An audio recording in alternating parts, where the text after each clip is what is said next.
Well, hi there. I'm gonna read you a page out of Trance-Formation of America. It's a story about a CIA sex slave named Cathy O'Brien. She has a dissociative identity disorder, also known as, what is it? It was multiple personality disorder, MPD, dissociative identity disorder. And she has compartmentalized brain capacities that it allows her to have photographic memory and recall certain horrific details of her past.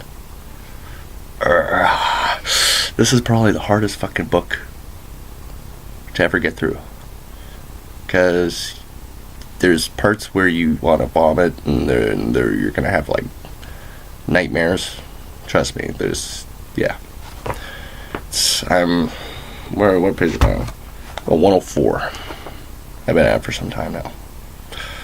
Alright, the first little intro by Mark Phillips, her person who set her free, essentially, her mind free from Project Monarch.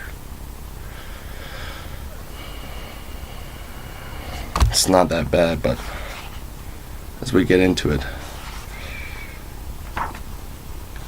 let's look at why Hillary Clinton, she erased some emails, and she's completely inept and incompetent, and at best, and Benghazi and all the sexual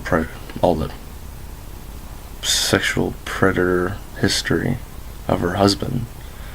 But let me focus it on Hillary herself. Now, I haven't read the whole book, but I decided to look up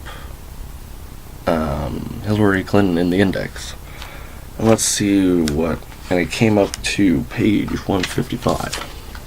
So I'll read this right out of the book. 155. Clinton added to what Houston said. Alex Houston, I believe was his name, talking in local colloquialisms. Bottom line is, we've got control of the drug industry. Therefore, we've got control of them, suppliers and buyers. You control the guy underneath you, and Uncle Sam has you covered. What have you got to lose? No risk. No one's gonna hang you out to dry, and whatever spills off the truck as it passes through, he laughed and snorted another line of coke. You get to clean up. Hall smiled at his friend, which was apparently interpreted as consent. Clinton motioned for his aide to get his ledger. Overstreet began pulling out his paperwork, and Hall neatly cleared the table of the remaining coke lines. Clinton gestured to me and told Houston, "Get her out of here." So this is being told by Cathy O'Brien. Houston didn't move and laughed. She's a presidential model. She's kept secret bigger than ours. She's kept secrets bigger than yours. Clinton responded, "I don't care. Get her the fuck out of here." Hall's wife led me away and locked me in a back bedroom. After an intermediate period of time, I heard her telephone Hillary at the guest villa. She then drove me up the mountain through the dark to meet with Hillary. Although I had previously met Hillary, we had very little to say to each other, particularly since I was still dazed and tranced from the torture I had endured at the CIA near-death trauma center in Lampe. Hillary knew I was a mind-controlled slave, and like Bill Clinton, just took it in stride as a normal part of life in politics. Hillary was fully clothed and stretched out on the bed, sleeping when Hall's wife and I arrived. "Hillary, I brought you something you'll really enjoy." I've got to see if I can find it. I don't know if it's good enough.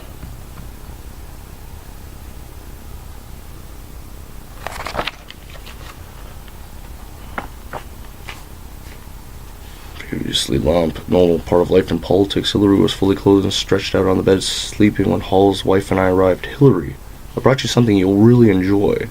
Kind of an unexpected surprise. Bill ordered her out of the meeting, and I took her to my bedroom and made an interesting discovery. She is literally a two-faced, referring to my vaginal mutilation carving, bitch.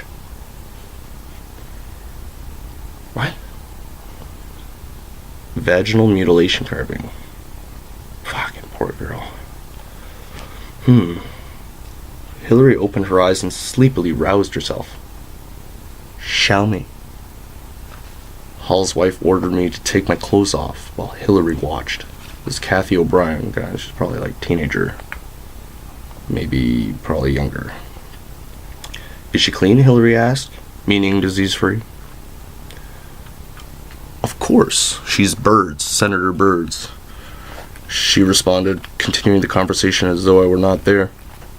Plus, I heard Houston say something about her being a presidential model, whatever the hell that's supposed to mean. It means she's clean.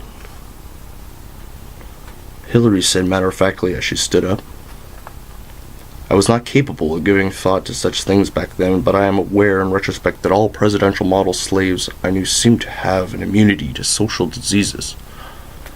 It was a well-known fact in the circles I was sexually passed around in that government-level mind-controlled sex slaves were clean to the degree that none of my abusers took precautions such as wearing condoms. Hall's wife patted the bed and instructed me to display the mutilation. Hillary exclaimed, God, and immediately began performing oral sex on me. Apparently aroused by the carving in my vagina, Hillary stood up and quickly kneeled out of her matrimonially nylon panties and pantyhose. Uninhibited despite a long day in the hot sun, she gasped. Eat me. Oh God, eat me now. I had no choice but to comply with her orders, and Bill Hall's wife made no move to join me in my distasteful task. Hillary had resumed examining my hideous mutilation and performing oral sex on me when Bill Clinton walked in. Hillary lifted her head to ask, How'd it go? Clinton appeared totally unaffected by what he walked into, tossed his jacket on a chair and said, It's official. I'm exhausted. I'm going to bed. I put my clothes on as ordered, and Hall's wife drove me back down to the mansion where Houston was waiting for me. The meeting apparently had been a success. I heard discussions throughout the remaining years between Houston, his agent Reggie McLaughlin, Loretta Lynn's handler, Ken Riley, pertaining to Hall's successful branch of the CIA cocaine operation emanating from Arkansas. Yes, we all know Bill Clinton and his Arkansas escapades. No discussions were as poignant and revealing as those between Alex Houston and CIA operative country music entertainer Boxcar Willie. Boxcar Willie burst onto the country music scene after an ad campaign of high-tech, hypnotically persuasive produced television commercials that strategically made him an overnight sensation and star. The country music industry's freedom train needed a conductor to lead the industry, and fans to Branson, Missouri, and Boxcar Willie was placed in the driver's seat. Like the Pied Piper of Hamelin, Boxcar Willie succeeded in his role of transferring the industry in close proximity to the LAMP CIA cocaine operations. Good job, Willie. Boxcar Willie was one of the primary ground-level contacts to Bill Hall, made after Clinton convinced him to cash in on the cocaine benefits of the country music industry transfer. Houston and Boxcar Willie discussed Hall's lucrative dealings throughout the years and my presence while traveling the country together. Billed on the same shows, including performances at the Swiss Villa Amphitheater. I had much contact with Boxcar Willie personally, since my government-sponsored cocaine runs often coincided and intermeshed with his, but I never knew Boxcar Willie as well as my daughter. Kelly knew him. Kelly was named Boxcar Willie as one of her primary sexual abusers in 3 different mental institutions, and has voiced frustration at the lack of justice. Why am I the one locked up while my abusers remain free? She constantly pleads. I assure her I'm doing all I can to blow the whistle on Boxcar Willie for her and expose his role in transferring the country music industry to close proximity of the Lamp, Missouri CIA cocaine operation as outlined by Bill Clinton. Fuck, it's a serious task. It's a seriously fucking heavy book. Like, you can't. Ugh. So, Boxcar Willie, fucking Bill Clinton, Hillary Clinton, fucking all part of the politics, eh? Being fucking pedophiles and fucking presidential model fucking child sex slaves and shit like that. That's fucked up shit. What is the world fucking coming to? So, I guess that's why I believe Hillary Clinton deserves to be in prison. She's a fucking rapist and pedophile. So, Donald Trump 2016 and Rand Paul 2016. And McAfee. Yeah, McAfee 2016. Kevin McAfee? I forget. He's libertarian. He just started running kind of half-heartedly, but yeah, McAfee. And I mean, man, Democrats just know they're going to lose this year. Is that the overall thing? Apparently 20% of Democrats would vote for Trump. I mean, is this our chance to kick the bad guys out? Like the bad parts of the CIA, the bad parts of the FBI, the incompetent people? Are we actually going to get some free market solutions into the government?